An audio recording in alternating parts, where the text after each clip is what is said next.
Sabe o que acontece quando o maior fornecedor de comida do mundo decide que não precisa mais de você? Não é uma pergunta retórica. É exatamente o que está acontecendo agora, em fevereiro de 2026. E as consequências vão muito além do que qualquer manchete de jornal tem conseguido capturar. Fica comigo até o final, porque o que você vai ouvir aqui vai mudar a forma como você enxerga o Brasil, o mundo e o lugar que o seu país ocupa nessa ordem que está sendo reescrita na nossa frente. Meu nome é Marcelo Rocha. Sou analista político há quase 2 décadas e já vi muitas ondas de mudança geopolítica que acabaram sendo marolas. Mas o que estamos vivendo agora é diferente. É uma virada estrutural. E o Brasil está no centro disso, não como coadjuvante, mas como protagonista. Para entender o presente, precisamos recuar um pouco, não muito, só alguns meses, e reconstruir a sequência de eventos que nos trouxe até aqui. Tudo começou, como tantas crises modernas, com uma ameaça econômica mal calculada de Washington. O governo Trump, em sua segunda encarnação, decidiu anunciar tarifas de 35% sobre o aço brasileiro e sobre os aviões da Embraer. A justificativa oficial era pressionar o presidente Lula a interromper a construção de instalações militares chinesas no Porto de Santos. Parece simples, certo? Uma pressão econômica convencional, do tipo que os Estados Unidos usaram dezenas de vezes ao longo do século XX para dobrar governos latino-americanos. A lógica era conhecida. Você bate no bolso, o país recua, o problema desaparece. O problema é que essa lógica funcionava num mundo que não existe mais. E o Brasil de 2026 não é o Brasil de 1964, nem de 1985, nem mesmo de 2005. Houve uma transformação silenciosa neste país nas últimas 2 décadas que pouquíssima gente em Washington conseguiu enxergar, ou quis enxergar. O Brasil se tornou, sem muito alarde, uma das peças mais indispensáveis da cadeia alimentar global. E quando você é indispensável, as regras do jogo mudam completamente. Pense nisso com calma. O Brasil responde por 50% de toda a soja exportada no mundo, metade. Se você pegar toda a soja que circula nos mercados internacionais e dividir pelo número de países exportadores, a metade veio daqui. Além disso, o Brasil controla 40% do mercado global de carne bovina e 25% das exportações mundiais de milho. Essas não são estatísticas abstratas, são os alicerces da alimentação de bilhões de pessoas. São os insumos que chegam às prateleiras de supermercados nos Estados Unidos, na Europa, na Ásia. São a base da ração animal que sustenta a produção de carne em países que dependem de importação. Quando o governo brasileiro, coordenado com a China no âmbito do BRJS+, o bloco expandido que reúne Brasil, Rússia, Índia, China, África do Sul e novos membros, decidiu pivotar parte significativa dessas exportações para longe dos portos americanos e adotar o chamado sistema R5 de pagamentos, a reação do mercado foi imediata e brutal. Em 72 horas, os preços dos alimentos na Bolsa de Chicago subiram 48%. 48% em 3 dias. Para ter uma referência do que isso significa, a crise do petróleo de 1973 levou semanas para provocar impactos comparáveis nos mercados de energia. A velocidade com que o mercado reagiu à sinalização brasileira mostra o quanto o mundo havia se tornado dependente dessa âncora agrícola que é o Brasil. E aqui eu quero pausar um momento para falar de algo que raramente aparece nas análises econômicas, mas que é fundamental para entender o que está acontecendo: a diferença entre poder e vulnerabilidade. Os Estados Unidos têm poder militar incomparável, têm a maior marinha do mundo. Tem dezenas de bases espalhadas pelo planeta. Tem capacidade de destruição nuclear que faz qualquer adversário pensar 2 vezes. Mas poder militar não alimenta ninguém. E quando as cadeias de suprimento alimentar começam a tremer, o que surge não é uma ameaça militar, é uma ameaça social. São filas nos supermercados. É inflação que corrói o salário do trabalhador americano médio. São protestos que começam nas periferias e chegam às avenidas centrais. E nenhum porta-aviões resolve isso. Trump prometeu tornar a América grande novamente. Mas há um problema matemático nessa promessa quando 500 bilhões de dólares em cadeias de suprimentos agrícolas anuais começam a se reorganizar ao largo dos portos americanos. Você não pode ser grande se não controla o acesso à comida que seu país precisa. E esse controle, discretamente, foi escorregando dos dedos de Washington ao longo dos anos, enquanto o Brasil crescia, diversificava parceiros e construía alternativas. Agora vamos falar de algo que pouquíssima gente discute quando o assunto é Brasil e geopolítica. O que acontece no oceano? Porque a dimensão marítima dessa história é tão importante quanto a agrícola, e ela é muito menos conhecida pelo público geral. O Brasil tem, ao longo da sua costa, uma das maiores reservas de petróleo do mundo. Estou falando do chamado pré-sal, uma formação geológica que fica debaixo de uma camada de sal no fundo do oceano, a centenas de quilômetros da costa. Os campos do pré-sal produzem hoje 3,5 milhões de barris de petróleo por dia. É uma quantidade enorme. Para ter referência, isso é mais do que a produção diária de países como a Venezuela, que por décadas foi o principal fornecedor de petróleo para os Estados Unidos na América do Sul. Agora, a questão estratégica. Quem controla o Atlântico Sul? Historicamente, a resposta era simples: os Estados Unidos. A Marinha Americana dominava esse espaço com uma combinação de presença física, acordos diplomáticos e simples preponderância tecnológica. Mas essa dominância nunca foi absoluta, e nas últimas décadas ela foi sendo progressivamente erodida por um fator que os almirantes americanos detestam admitir: o problema da distância e da dispersão. A distância entre Norfolk, na Virgínia, onde fica a maior base naval dos Estados Unidos, e a costa brasileira é de aproximadamente 7.500 quilômetros. Isso é muito. É uma viagem longa para um porta-aviões, e porta-aviões não chegam sozinhos. Eles precisam de um grupo de escoltas, contra-torpedeiros, cruzadores, submarinos, navios de abastecimento. E esses grupos são caros, limitados em número, e já estavam, no início de 2026, comprometidos em múltiplas frentes simultâneas. Havia tensão no Golfo Pérsico. Havia presença americana no Estreito de Taiwan. Havia comprometimentos na Europa, em função do conflito que se arrasta desde 2022. Documentos internos do Pentágono, que foram parcialmente revelados por fontes dentro do próprio governo americano no início deste ano, reconhecem com uma franqueza impressionante que a Marinha dos Estados Unidos não tem como garantir a segurança das rotas marítimas no Atlântico Sul sem sacrificar presença em outras regiões consideradas prioritárias. Em linguagem burocrática, isso significa: temos que escolher onde estar. E nessa escolha, o Brasil não ganhou a disputa por atenção estratégica. Mas há outro elemento que transforma essa equação ainda mais dramaticamente: o programa ProSub. Desde meados da década de 2010, o Brasil vem desenvolvendo, com apoio técnico francês, um programa de construção de submarinos nucleares de propulsão, que são diferentes dos submarinos com armamento nuclear. A propulsão nuclear permite que um submarino fique submerso por meses, percorra distâncias enormes, sem necessidade de reabastecimento, e opere com um nível de silêncio que torna sua detecção extremamente difícil. Um submarino de propulsão nuclear brasileiro patrulhando os campos do pré-sal é um multiplicador de força que muda o cálculo de qualquer operação naval na região. É um argumento que não precisa de diplomacia para ser compreendido. Agora pense no custo operacional de uma tentativa americana de bloquear portos brasileiros ou de demonstrar força no litoral do Brasil. Analistas militares estimam que seria necessário no mínimo 3 grupos de porta-aviões operando de forma integrada para manter uma presença dissuasória efetiva na costa brasileira, considerando a extensão do litoral, a localização dos campos do pré-sal e a necessidade de cobrir as rotas de exportação. 3 grupos de porta-aviões. Os Estados Unidos têm 11 porta-aviões no total. Em 2026, com os compromissos existentes em outras regiões, a disponibilidade operacional real está bem abaixo disso. A matemática simplesmente não fecha. Os próprios almirantes americanos estão dizendo isso nos seus corredores internos. Não podemos fazer guerra contra o fornecedor da nossa comida.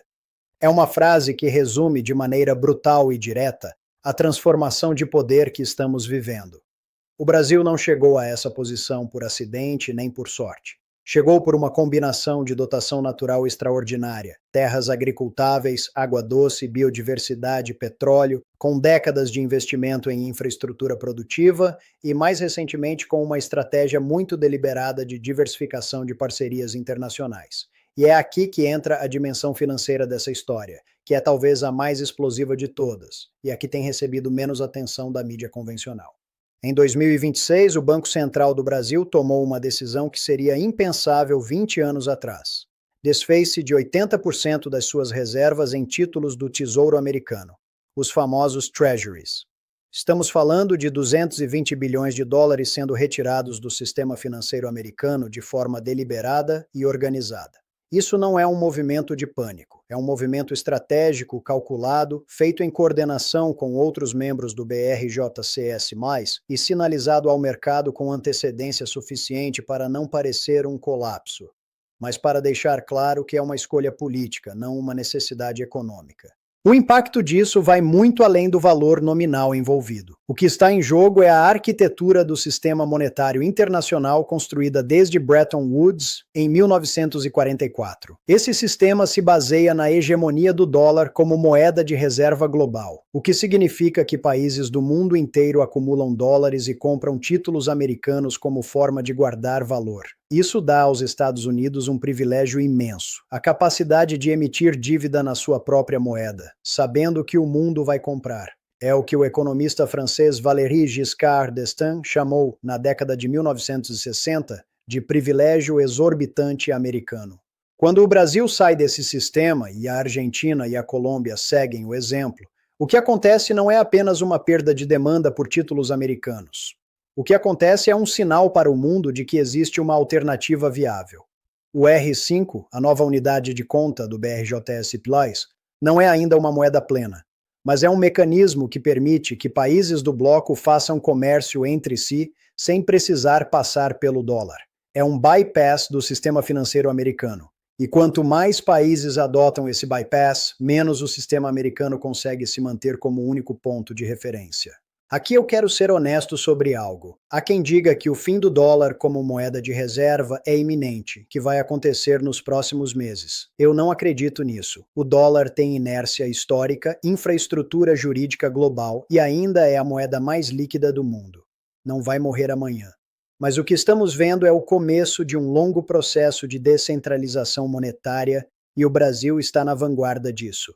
Não porque seja o país mais poderoso do mundo. Obviamente não é, mas porque tem os recursos naturais que tornam sua participação indispensável para quem quer construir uma alternativa. E o que os fundos de pensão americanos têm a ver com isso? Muito mais do que a maioria das pessoas imagina. Fundos de pensão americanos, aqueles que pagam as aposentadorias de professores, bombeiros, funcionários públicos nos Estados Unidos, investiram mais de 1,2 trilhão de dólares no agronegócio e no setor mineral brasileiro ao longo das últimas 2 décadas. Esse dinheiro está aqui. Está em fazendas, em mineradoras, em empresas do setor de celulose. Se o governo brasileiro, em resposta às sanções americanas, decidisse confiscar ou restringir severamente esses ativos, o impacto não seria sobre o governo americano. Seria sobre os aposentados americanos. Seria sobre os fundos de pensão que precisam desses retornos para honrar seus compromissos. Seria sobre o sistema financeiro americano como um todo. Isso cria um paradoxo perverso e fascinante. Os mesmos interesses financeiros que historicamente apoiavam pressão sobre países em desenvolvimento, agora têm um interesse direto em que o Brasil não seja punido. Wall Street não quer ver o Brasil desestabilizado, porque Wall Street tem 1,2 trilhão de dólares de razões para que o Brasil prospere e honre seus contratos. A geopolítica do século XXI é essa.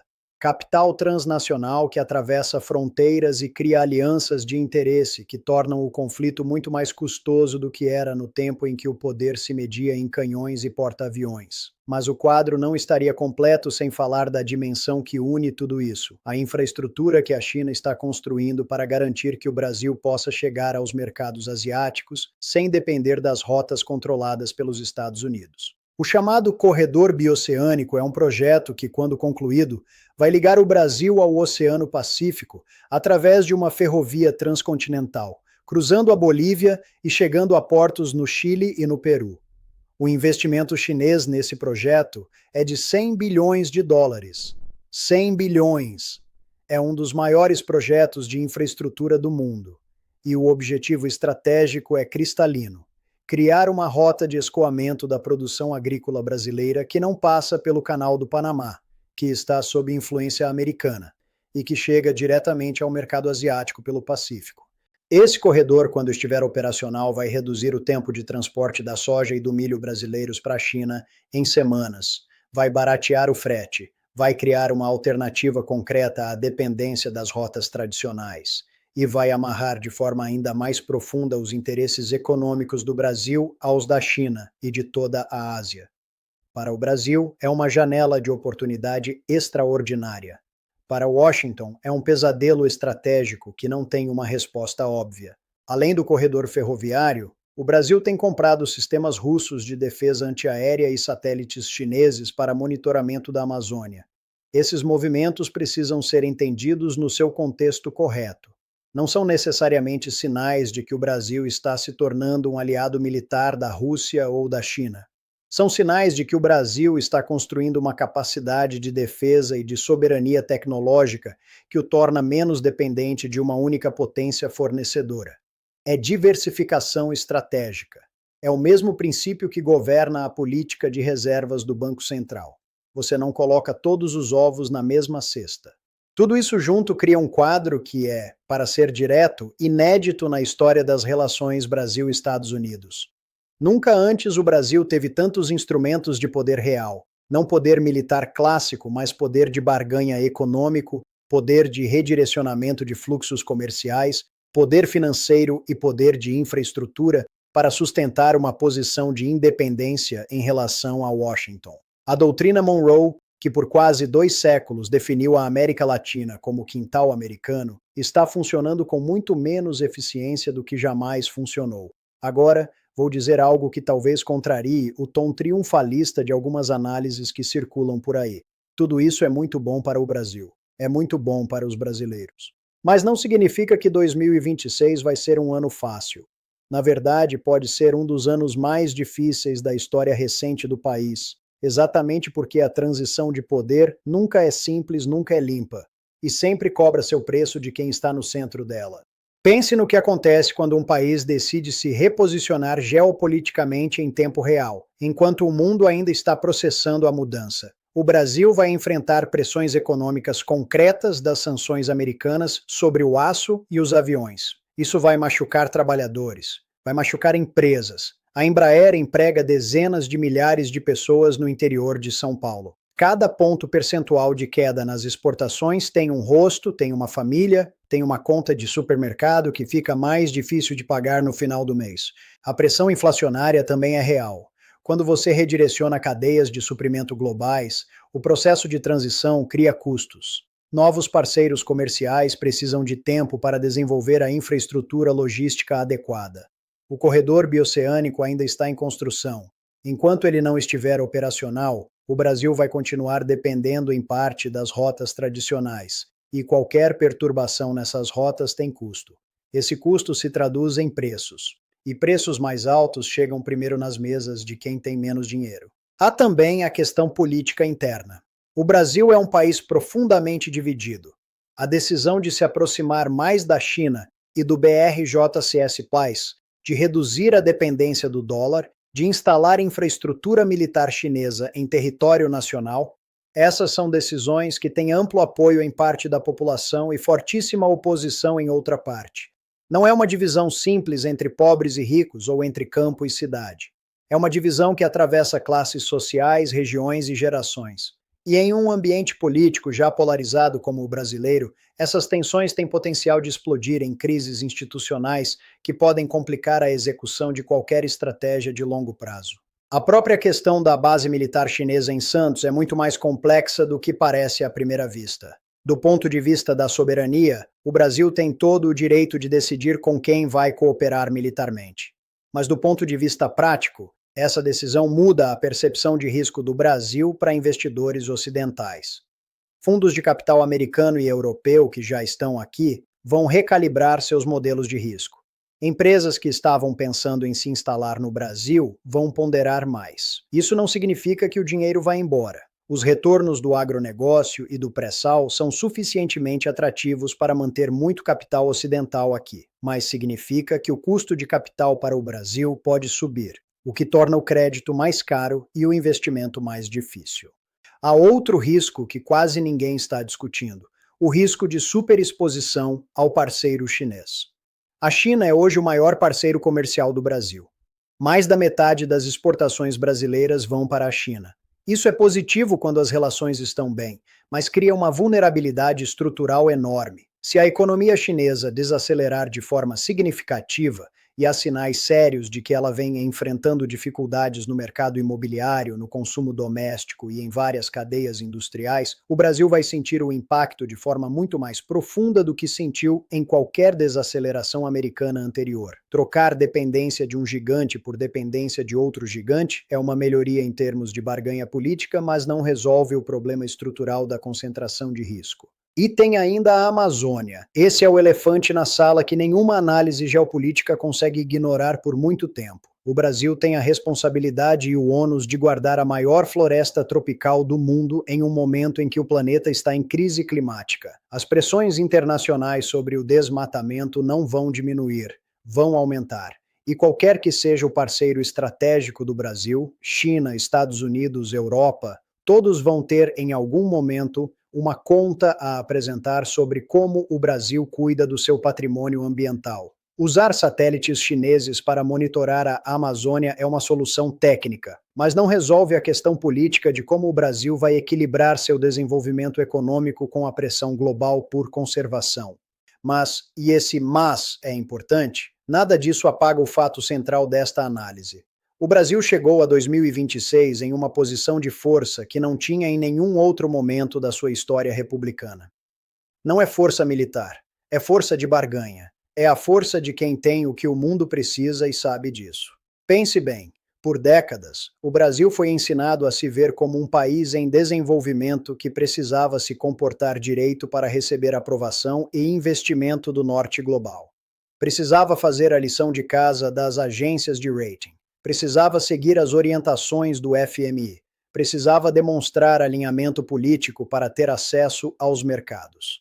Esse modelo de dependência estrutural começou a rachar nas décadas de 2000 e 2010, com o crescimento das exportações para a China, com o pré-sal, com a expansão do agronegócio. E em 2026, com os movimentos que estamos descrevendo, ele racha de vez. O Brasil está aprendendo, na prática, a exercer o poder que sempre teve em potencial, mas raramente soube usar de forma estratégica. Isso é uma mudança geracional de mentalidade. E essa mudança é irreversível. Mesmo que os governos mudem, mesmo que a correlação de forças políticas internas oscile, o Brasil que emerge desse período vai ser estruturalmente diferente do Brasil que existia há 20 anos. Os agricultores do Mato Grosso sabem que têm clientes em Xangai que pagam melhor do que qualquer porto americano. Os engenheiros da Petrobras sabem que o pré-sal é deles, não de ninguém mais. Os diplomatas brasileiros sabem que têm uma cadeira de peso em qualquer mesa de negociação global. Para o brasileiro comum, para quem acorda cedo para trabalhar, para quem paga as contas no sufoco, para quem torce pelo filho na escola, tudo isso pode parecer distante. Geopolítica é uma palavra grande que parece não ter nada a ver com o cotidiano, mas tem. Tem tudo a ver, porque quando o Brasil tem mais poder de barganha, consegue melhores condições em suas negociações comerciais. Melhores condições comerciais significam mais receita para o Estado. Mais receita significa mais possibilidade de investimento em saúde, educação, infraestrutura. E mais investimento nessas áreas significa, no longo prazo, melhor qualidade de vida para as pessoas que moram neste país. Evidentemente, esse caminho não é automático. Entre o poder geopolítico e a melhoria de vida concreta, existe um filtro que se chama política doméstica. E esse filtro pode ser muito eficiente em dissipar riqueza sem transformá-la em bem-estar. O Brasil tem uma história longa e dolorosa de recursos que geraram riqueza concentrada, não distribuída. O ciclo do ouro no século XVIII, o ciclo da borracha no século XIX, o ciclo do café no início do século XX. Cada um deles criou fortunas imensas para uma minoria e deixou a maioria da população na mesma condição de antes, ou às vezes pior. A pergunta que realmente importa não é se o Brasil tem poder geopolítico em 2026.